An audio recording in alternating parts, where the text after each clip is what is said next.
സംസ്ഥാന യുവജനക്ഷേമ ബോർഡും കണ്ടല്ലൂർ ഗ്രാമപഞ്ചായത്തും സംയുക്തമായി നടത്തുന്ന കേരളോത്സവത്തിന്റെ വിളംബര ജാഥ നടന്നു. ഗ്രാമപഞ്ചായത്ത് president Thayyil Prasannakumari flag off ചെയ്തു. സംസ്ഥാന യുവജനക്ഷേമ ബോർഡ്, കണ്ടല്ലൂർ ഗ്രാമപഞ്ചായത്ത് എന്നിവ സംയുക്തമായി സംഘടിപ്പിക്കുന്ന കേരളോത്സവത്തിന്റെ വിളംബര ജാഥ നടന്നു.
പറവൂർ ജംഗ്ഷനിൽ നിന്നും ആരംഭിച്ച ജാഥ ഗ്രാമപഞ്ചായത്ത് അംഗാങ്കണത്തിൽ സമാപിച്ചു.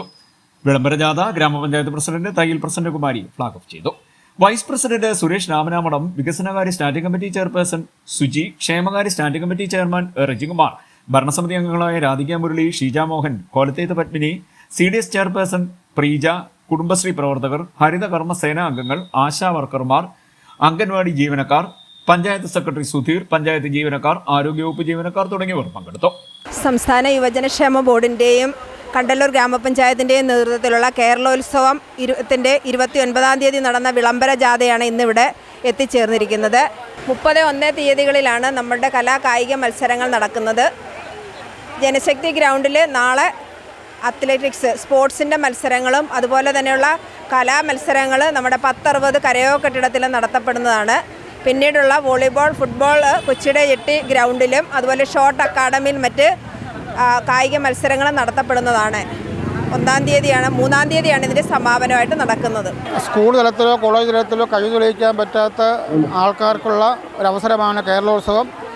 നമ്മുടെ കണ്ടല്ലൂർ പഞ്ചായത്തിലെ എല്ലാ ജനങ്ങളും, എല്ലാ വിദ്യാർത്ഥികളും, എല്ലാ യുവജനങ്ങളും ഇത് പങ്കെടുക്കണമെന്ന് അഭ്യർത്ഥിക്കുകയാണ്.